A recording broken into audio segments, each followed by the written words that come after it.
कुछ दिन पहले हमने आपको एक ऐसी फिल्म के बारे में बताया था जो अपने समय की सबसे बड़ी फ्लॉप फिल्म थी, जिसने न सिर्फ प्रोड्यूसर्स बल्कि इंडस्ट्री की भी कमर तोड़ दी थी। तो हमें लगा कि क्यों ना ऐसी कुछ एक फिल्मों की लिस्ट ही बनाई जाए जिनकी प्रोडक्शन कॉस्ट बहुत बड़ी थी और वो उतनी ही बड़ी फ्लॉप साबित हुई, जिन्होंने अपने प्रोड्यूसर्स को जिंदगी भर का सदमा दे दिया।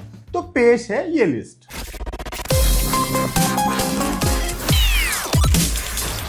शुरुआत राज कपूर के ड्रीम प्रोजेक्ट मेरा नाम जोकर से करेंगे। बुरी तरह फ्लॉप रही मेरा नाम जोकर राज कपूर के जीवन की बेहद महत्वाकांक्षी फिल्म थी। इसे उन्होंने बड़े मन से बनाया था। 6 साल खर्चे थे इसे बनाने में। फिल्म 4 घंटे से ज्यादा लंबी थी और इसमें 2 इंटरवल थे। फिल्म में कई रशियन कलाकार थे और रशिया में इसकी शूटिंग भी हुई थी। फिल्म का म्यूजिक तो बेहद पॉपुलर रहा था। इसे लेकर इंडस्ट्री में बड़े उत्साह का माहौल था। आखिर ग्रेटेस्ट शोमैन कहलाने वाले फिल्म मेकर ने बरसों लगाकर कोई फिल्म बनाई थी। सब इसकी सफलता को लेकर आशावादी थे, लेकिन ऐसा हो न सका। फिल्म फ्लॉप हुई और ऐसी फ्लॉप हुई कि राज कपूर जैसा बड़ा फिल्म मेकर तक फाइनेंशियल क्राइसिस में आ गया। फिल्म की असाधारण लंबाई और एक्सपेरिमेंटल प्लॉट दर्शकों को हजम नहीं हुआ। हालांकि 2 बातें जरूर हुई इस फिल्म के साथ। फिल्म ने रशिया में अच्छा प्रदर्शन किया और वहां ब्लॉकबस्टर साबित हुई। दूसरी बात यह कि वक्त के साथ ये फिल्म कल्ट का दर्जा पा गई।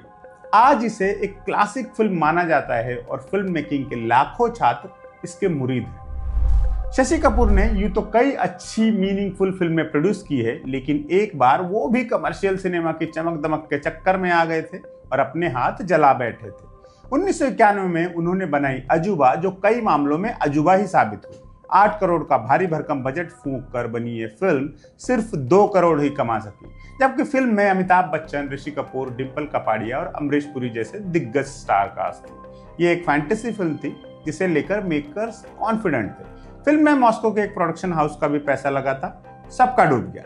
इतने पैसे खर्च करने के बावजूद फिल्म से दर्शकों को कई शिकायतें रही, जैसे कई रशियन एक्टर्स के डायलॉग सिंक ही नहीं कर रहे थे। अजूबा बड़ी फ्लॉप रही, इतनी बड़ी कि उसके बाद शशि कपूर ने कभी कोई फिल्म नहीं बनाई। 1993 में आई रूप की रानी चोरों का राजा में बोनी कपूर ने 9 करोड़ रुपए की इन्वेस्टमेंट की थी। ये वो दौर था जब कोई भी फिल्म मेकर 2-3 करोड़ से ऊपर जाने का सोचता भी नहीं था। फिल्म को सतीश कौशिक ने डायरेक्ट किया था और मुख्य कलाकार थे अनिल कपूर, श्रीदेवी, अनुपम खेर वगैरह वगैरह। पहले यह प्रोजेक्ट शेखर कपूर डायरेक्ट करने वाले थे और 1987 में उन्होंने इसकी शूटिंग शुरू भी कर दी थी, लेकिन बाद में किसी वजह से उन्होंने फिल्म छोड़ दी और सतीश कौशिक को मौका मिला। फिल्म बनते बनते 6 साल बीत गए। शायद यही वजह रही हो कि जब आखिरकार फिल्म रिलीज हुई तब तक इसमें किसी का इंटरेस्ट नहीं बचा था। फिल्म अपनी लागत का महज 1/3 हिस्सा ही वसूल कर पाई। प्रॉफिट की बात तो छोड़ ही दीजिए। ये उन चुनिंदा फिल्मों में से एक फिल्म है जिसे जावेद अख्तर ने सलीम से अपनी अलहदगी के बाद लिखा था, अकेले। साल 2000 आते आते फिल्मों की प्रोडक्शन कॉस्ट काफी बढ़ चुकी थी। फिर आई राजू चाचा, जिसके मेकर्स ने कहा हम एवरेज कॉस्ट से कई गुना ज्यादा पैसा झोंकेंगे। उस वक्त अखबारों में बात बड़ी चर्चा का विषय हुआ करती थी कि राजू चाचा का सिर्फ सेट बनाने में ही 4 करोड़ रुपए का खर्चा हुआ है। यह प्रोजेक्ट देवगन फैमिली का घरेलू उपक्रम था। अजय देवगन और उनके पिता वीरू देवगन ने फिल्म को प्रोड्यूस किया था। डायरेक्टर थे अजय के चचेरे भाई अनिल देवगन। अजय ने फिल्म में लीड रोल भी किया था। कुल मिलाकर देवगन परिवार का यह प्रोजेक्ट काफी एम्बिशियस था। फिल्म को 25 करोड़ के बजट में बनाया गया।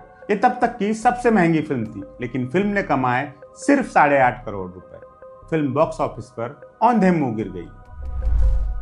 इंट्रो में हमने जिस फिल्म का जिक्र किया था वो रजिया सुल्तान ही थी। 1983 में हुई रजिया सुल्तान ने 1980 में रिलीज हुई शान का रिकॉर्ड तोड़ा था और तब तक की सबसे महंगी फिल्म बन गई थी।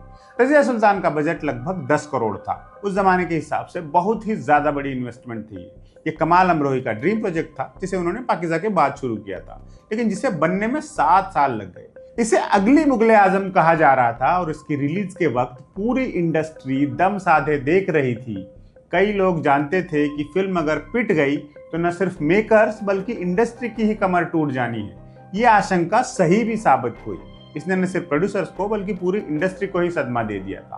फिल्म डिजास्टर साबित हुई थी और मुनाफा तो छोड़िए, अपनी कॉस्ट भी वसूल नहीं कर पाई थी। सिर्फ 20% कॉस्ट का रिकवर कर पाई।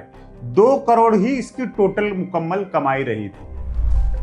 तो ये थी कुछ सबसे बड़ी फ्लॉप फिल्मों की लिस्ट। ऐसी फिल्में और भी हैं जिनके बारे में आपको फिर कभी बताएंगे। तब तक आप देखते रहिए एम बोले तो।